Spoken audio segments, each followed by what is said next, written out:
الشیطان اللعین الرجیم بسم اللہ الرحمن الرحیم الحمد لأہلہ والصلاة علی اہلہا اما بعد فقد قال اللہ سبحانہ وتعالی فی محکم خطابہ المتین وہو اصدق القائلین بسم اللہ الرحمن الرحیم لا اکراہ فی الدین قد تبین الرشد من الغی.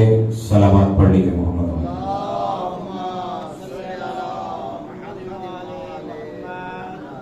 محترم میرے پاس وقت بہت قلیل ہے, میں نے آگے جا کے پڑھنا ہے, اس وجہ سے جتنی دیر گفتگو ہو سکے گی انشاءاللہ آپ کے سامنے کریں گے.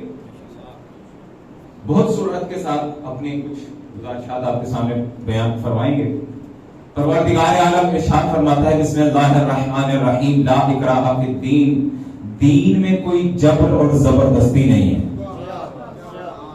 دین میں کوئی زبردستی نہیں ہے. قد تبین الرشد من الغی, ہم نے حق کو باطل سے جدا کر دیا, واضح کر دیا. حق کیا ہے, باطل کیا ہے, رشد ہدایت کیا ہے, غیر گمراہی کیا ہے, ہم نے بالکل واضح کر دیا. سن محترم اللہ کہہ رہا ہے دین میں کوئی زبردستی نہیں ہے. دین میں کوئی زبردستی ہے ہی نہیں. ہم نے حق ہدایت اور باطل گمراہی واضح کر دی. اب پیغمبر اکرم کو کہا کہ ہم نے دین میں کوئی زبردستی نہیں رکھی, اور پھر فرماتا ہے ان الدین عند اللہ الاسلام, اگر کوئی اللہ کے نزدیک دین ہے تو وہ فقط اسلام ہے. پہلا, ہم نے دین میں زبردستی نہیں رکھی. دوسرا, جو دین ہمارے نزدیک ہے وہ فقط اسلام ہے. ہم فقط اسلام کو مانتے ہیں, ہم ہر دین کو نہیں مانتے. ہمارے نزدیک اگر کوئی دین ہے تو وہ فقط اسلام ہے. تو پھر کہا اے میرا حبیب اب انہیں بلا لو, تمہاری تمام تر محنت اب ایک طرف, اب بلاؤ دعوت ذوالعشیرہ, اپنے اقربا کو بلا لو. بہت تیزی سے گزر رہا ہوں, اپنی سماعتوں کو بلند رکھ کے سماعت فرمائیے گا. اپنے اقربا کو بلا لو اور انہیں اسلام جو دین ہے اس کی دعوت دے دو. اللہ کیا کہہ رہا ہے, دین ہمارے نزدیک اسلام ہے اور دین میں زبردستی نہیں ہے. اور رسول سے کہہ رہا ہے اپنے رشتہ داروں کو بلاؤ اور دین کی دعوت دے دو. دین کی دعوت دے دو لیکن زبردستی نہیں ہے. اچھا, دعوت بلائی, پہلے دن آئے, بہت صورت کے ساتھ مختصر انداز میں بیان کروں گا. پہلے دن آئے, مہمان آئے. آپ تو جانتے ہیں اس وقت کے جو مہمان تھے, چاہے رسول کے اقربا کیوں نہ تھے, قریب ترین رشتہ دار کیوں نہیں تھے, کافر تھے. یہ تو کافر نا, اگر مسلمان ہوتے تو دعوت بلانے کی ضرورت نہیں پڑتی. اگر مسلمان ہوتے تو بلانے کی اور اسلام پیش کرنے کی ضرورت نہیں پڑتی. کافر تھے, بلایا, کہا کھانا پہ دعوت ہے اور ہم نے آپ سے کچھ بات کرنی ہے. بلایا گیا, آئے, کھایا پیا. جب رسول بات کرنے کے لیے کھڑے ہوئے تو فوراً مہمان سارے اٹھ کے چل دیے, فوراً اٹھ کے چلے گئے. اللہ نے کہا میرا حبیب دل تھوڑا نہیں کیئر کرنا آپ نے, انہیں پھر تو دعوت دیجیے. پھر دعوت دی, پھر آئے, پھر جیسے ہی محمد کھڑے ہوئے پھر وہ اٹھ کے چلے گئے. دوسری مرتبہ پھر چلے گئے. جب تیسری مرتبہ بلانا تھا نا, تب ایک ہستی اٹھی جس کا نام تھا ابو طالب. اب سنیے گا, ایک ہستی اٹھی جس کا نام تھا ابو طالب. کہا محمد آپ فقط دعوت بلائیے, انہیں بٹھانا ابو طالب کا کام ہے.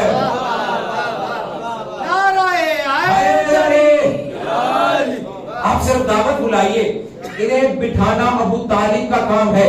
تو دعوت بلائی گئی. تیسری مرتبہ بھی اپنی سنت پہ عمل کرتے ہوئے رسول کھڑے ہوئے. جیسے ہی اللہ کے دین کی تبلیغ کرنے لگے فوراً ابو جہل اٹھا اور چلنے لگا. تو فوراً ایک مرتبہ ابو طالب جلال میں آئے اور تلوار نکال کے کہا خبردار جو میرا بھتیجا کہتا ہے اسے بیٹھ کے سن لو. اب اللہ نے اسلام بھیجا تھا, محمد کی ذمہ داری لگائی تھی کہ اسلام کو پہنچا دو. اب ادھر تین کردار نظر آئے ہمیں, دعوت ذوالعشیرہ میں اسلام بھیجنے والی ذات یا اللہ کی تھی, یا اسلام لانے والی ذات محمد رسول اللہ کی تھی, اسلام کی حمایت کرنے والی ذات ابو طالب تھے.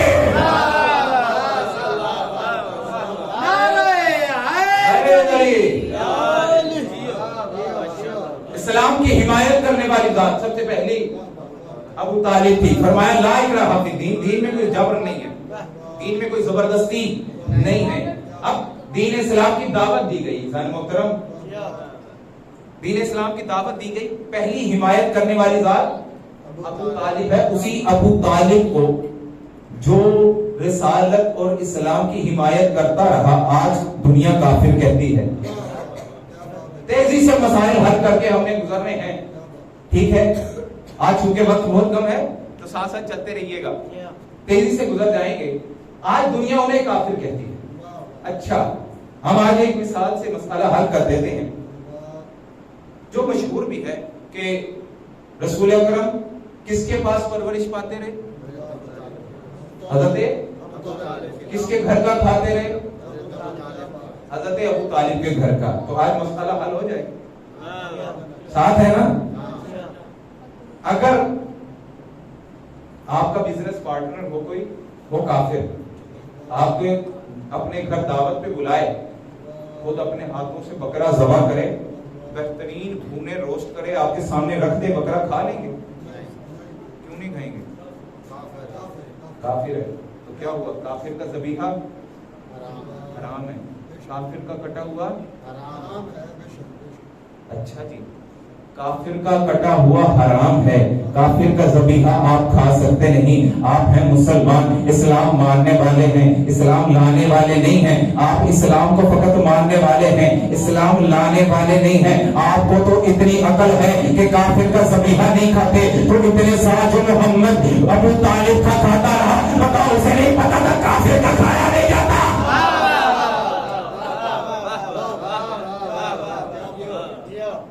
کیا کہتے ہو؟ ابو طالب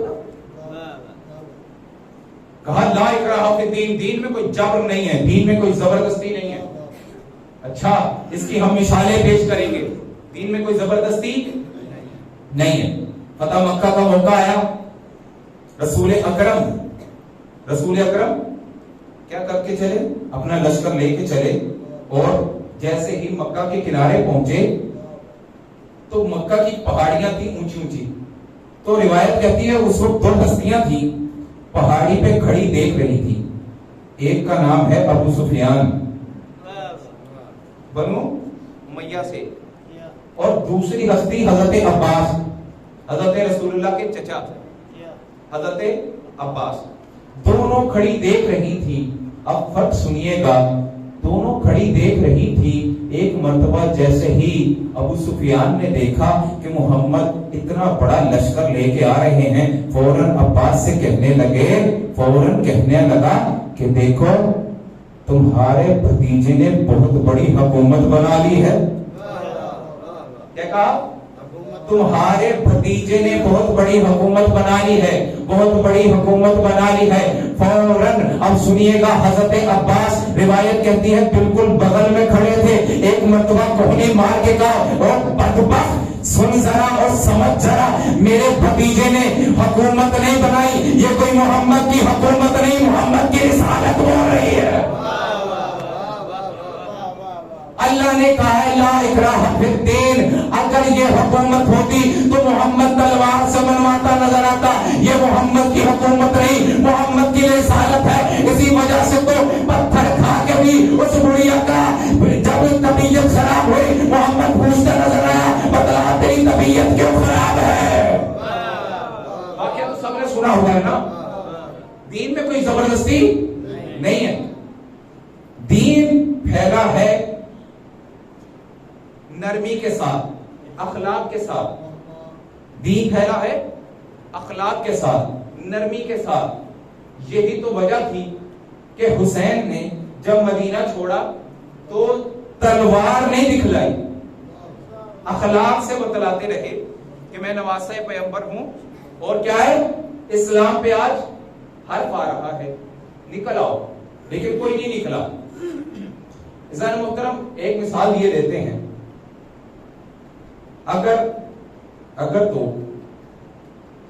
کوئی وبا اور مرض پھیل جائے, خوب مرض پھیل جائے, اور اس کی صحت یابی کے لیے, اس مرض کے خاتمے کے لیے ایک دوا بنائی جائے, اور فقط ایک کمپنی نے بنائی ہو, ٹھیک ہے، اور وہ دوا ایسی ہو ایک مرتبہ کھانے سے شفا مل جاتی ہو، ٹھیک ہے، تو آپ بتلائیں جو دوسری کمپنیاں ہوں گی کیا ان سے کوئی دوائی خریدے گا؟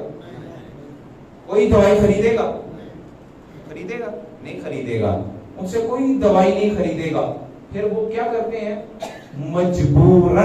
مجبور ہو کے کہتے ہیں کہ دیکھو اگر اس کمپنی کو برباد کرنا چاہتے ہو تو اسی کمپنی کی شیشی بھی لے لو، اسی کمپنی کا لیبل بھی لے لو، اور جب اس کمپنی کی شیشی بھی لے لو گے، لیبل بھی لے لو گے، تم مریضوں کو پتہ نہیں چلے گا اصل کون سی ہے نقل کون سی ہے، تم فوراً کیا کرنا، تم اس دوائی میں ملاوٹ کر دینا، تو جیسے ہی مریض اور مریض ہونے لگیں گے تو اس دوائی سے متنفر ہو جائیں گے، اس دوائی سے متنفر ہو جائیں گے، پھر کوئی یہ دوائی نہیں لے گا، پھر کوئی یہ دوائی نہیں لے گا۔ اسلام میں بھی ایسا ہی ہوا، اسلام بڑا اخلاقی دین تھا، بڑے لوگوں نے اسلام مٹانا چاہا، لیکن جب اسلام نہیں مٹا سکے تو پھر ایک وقت یہ آیا کہ اسلام کے نام پہ مسلمان ہو گئے، اور مسلمان ہو کے مسلمان کا لبادہ اوڑھ کے کافر کی کفر کی تبلیغ کرنے لگے، کفر کی تبلیغ کرنے لگے۔ پھر کیا ہوتا ہے عزیزان محترم،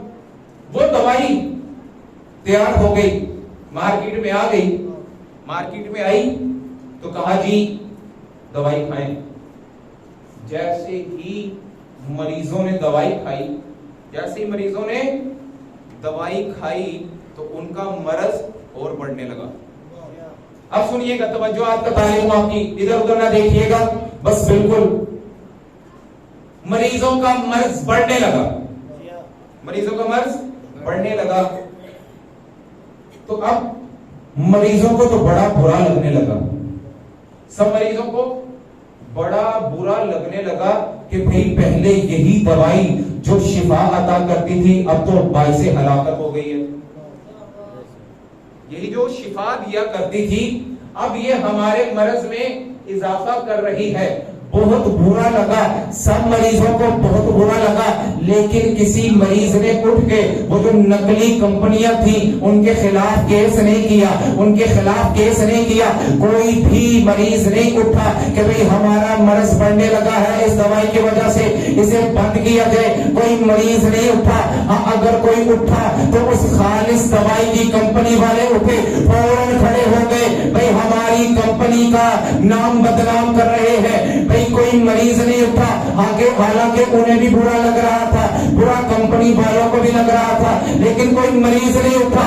اٹھے تو وہ کمپنی والے اٹھے جنہوں نے اصل دوائی بنائی تھی۔ ہم بھی تو یہی کہتے ہیں، بھئی بڑا جب اسلام کا لبادہ بڑے لوگوں نے بدلا، درمیان میں کفر پھیلانے لگے تو بڑے بڑے مسلمان کے بزرگوں کو برا لگنے لگا، لیکن کوئی مسلمان کھڑا ہو کے یہ نہیں کہنے لگا، میدان میں نہیں آیا کہ ہم ایسا اسلام نہیں مانتے۔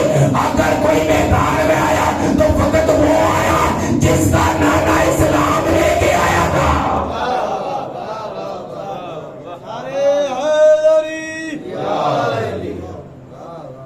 جس کا نقصان ہوتا ہے وہی اٹھتا ہے۔ عزیزان محترم، یہ محرم ہے، اس میں ہم پہ بس سمجھیے گا آخری جولے ہیں، اعتراض ہوتے ہیں، اور نعوذ باللہ یزید کو رضی اللہ کہا جاتا ہے، اور پھر کہا جاتا ہے بھئی ہماری یہ مجالس درسگاہ ہیں، اس میں ہم تمہیں درس دیتے ہیں، ہم اس میں تمہیں بتلاتے ہیں حسین کیا تھے، یزید کیا تھا، ادھر آؤ تو صحیح ہم تمہیں بتلائیں گے۔ تم باہر بیٹھ کے کہتے ہو کربلا ایک جنگ نہیں تھی، ایک جنگ تھی دو شہزادوں کی جنگ، کیا کہتے ہیں؟ کربلا میں کوئی ظلم نہیں ہوا تھا، کربلا تو جنگ تھی، دو شہزادوں کی جنگ تھی، ایک شہزادہ جیت گیا، ایک شہزادہ ہار گیا، یہ کہتے ہیں؟ چلو ٹھیک ہے، ہم تمہاری مان لیتے ہیں، ہم ہمارے بھائی ہو، ہم تمہاری بھی مان لیتے ہیں، کربلا دو شہزادوں کی جنگ تھی۔ پریشان ہو گئے ہیں، پریشان ہو گئے ہیں، کربلا دو شہزادوں کی جنگ تھی، اتنا ہم تمہاری بات مانتے ہیں، آج ہم تمہیں بتلاتے ہیں کون کس کا شہزادہ تھا، تم ہماری مان لینا۔ تم نے کہا کربلا دو شہزادوں کی جنگ تھی، ہم مان لیتے ہیں. اب آج ہم تمہیں اس مجلس میں بتلاتے ہیں کہ ہم مانتے ہیں کہ کربلا 2 شہزادوں کی جنگ تھی, لیکن اتنا سنتے چلے جاؤ کون کس کا شہزادہ تھا, کون کس کا شہزادہ تھا. تم نے کہا کربلا 2 شہزادوں کی جنگ تھی, آج ہم بھی مانتے ہیں کربلا 2 شہزادوں کی جنگ تھی. اگر سننا چاہتے ہو تو ہم تمہیں بتلاتے ہیں کربلا میں جو 2 شہزادے تھے کون کس کا شہزادہ تھا, کون کس کا شہزادہ تھا. ایک طرف طہارت کا شہزادہ تھا, ایک طرف نجاست کا شہزادہ تھا. ایک طرف طہارت کا شہزادہ تھا, ایک طرف نجاست کا شہزادہ تھا. ایک طرف طہارت کا شہزادہ تھا, ایک طرف نجاست کا شہزادہ تھا. ایک طرف شہادت کا شہزادہ تھا, ایک طرف ہلاکت کا شہزادہ تھا. ایک طرف رحمان کا شہزادہ تھا, ایک طرف شیطان کا شہزادہ تھا. میں کربلا میں کیا تھا, ایک طرف رحمان تھا, ایک طرف شیطان تھا, ایک طرف طہارت تھی, ایک طرف نجاست تھی, ایک طرف رحمان تھا, ایک طرف شیطان تھا, ایک طرف شہادت تھی, ایک طرف ہلاکت تھی, ایک طرف امام زادہ تھا, ایک طرف حرام زادہ تھا.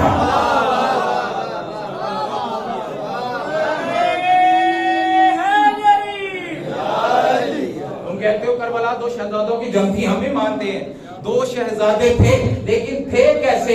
ایک طرف طہارت تھی, ایک طرف نجاست تھی, ایک طرف شہادت تھی, ایک طرف ہلاکت تھی, ایک طرف رحمان تھا, ایک طرف شیطان تھا, ایک طرف امام زادہ تھا, ایک طرف حرام زادہ تھا, ایک طرف ابو سفیان کا بالا تھا, ایک طرف ابو طالب کا بالا تھا, ایک طرف ہندا کا جگر خار تھا, ایک طرف ہندا کا پوتا تھا, ایک طرف زہرا کا شہزادہ تھا.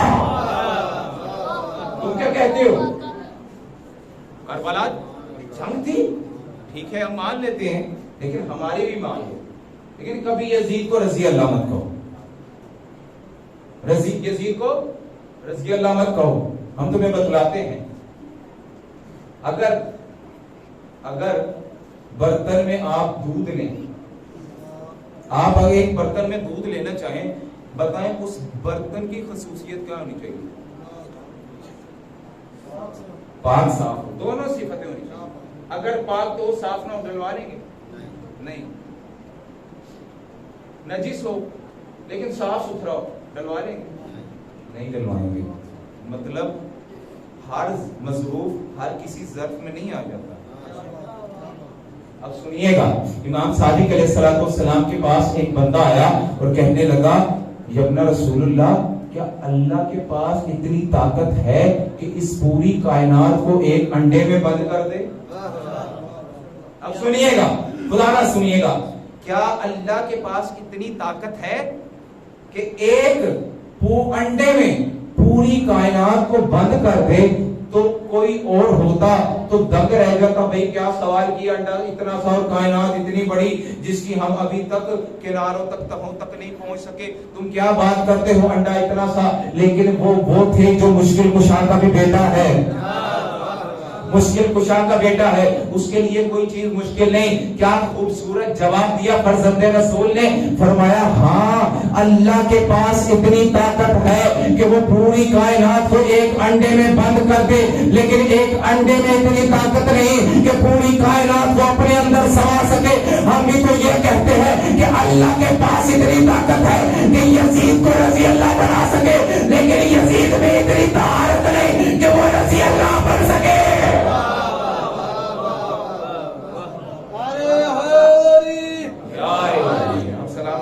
سلامت رہے, زندہ ہو جاوے.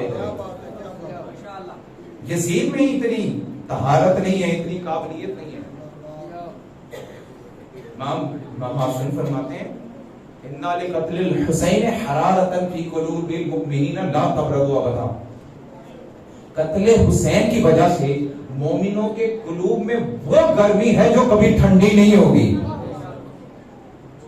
سمجھ رہے ہیں, میں نے آپ کو بھی کیا سمجھایا, ایک ظرف ہوتا ہے, ایک مظروف ہوتا ہے, ایک برتن ہوتا ہے, ایک برتن میں رکھے جانے والی چیز ہوتی ہے. ہمیشہ چیز کے مطابق برتن تلاش کیا جاتا ہے, سلیکٹ کیا جاتا ہے.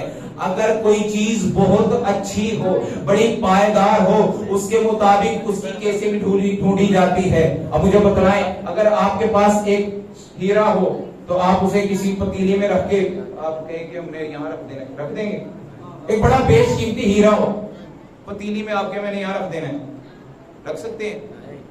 نہیں. آپ کے کپڑے ہیں، بڑے لباس ہے، آپ شو ریک میں رکھ دیں جس میں جوتیاں رکھتے ہیں، ہے تو جگہ ہی نا، رکھ سکتے ہیں؟ رکھیں گے نہیں. اس کا مطلب ہر چیز جو رکھی جاتی ہے اس کا اس چیز کے مطابق ہونا ضروری ہے، اس میں وہ قابلیت ہونی چاہیے ہے کہ وہ چیز رکھ لے. اور رسول اللہ فرماتے ہیں کہ قتل حسین کی وجہ سے مومنوں کے دلوں میں حرارت ہے. مطلب اللہ نے ایک حرارت رکھنی تھی جو قتل حسین کی وجہ سے بڑھ گئی تھی. جب اللہ کو کوئی اور برتن نظر نہ آیا، اتنا بات اللہ کو ایک برتن نظر آیا جو مومنوں کے دل ہے. اللہ نے کہا یہ اتنے پاکیزہ ہے جس میں حسین کی محبت ڈال دی جائے. ہر چیز کے قابل نہیں ہوتی، ہر چیز کے قابل نہیں ہوتی، اس کی قابلیت ہونی چاہیے. زن محترم اگر آگے نہ پڑھنا ہوتا تو گزارشات مزید عرض کرتے، لیکن بالکل مختصر سا مسائل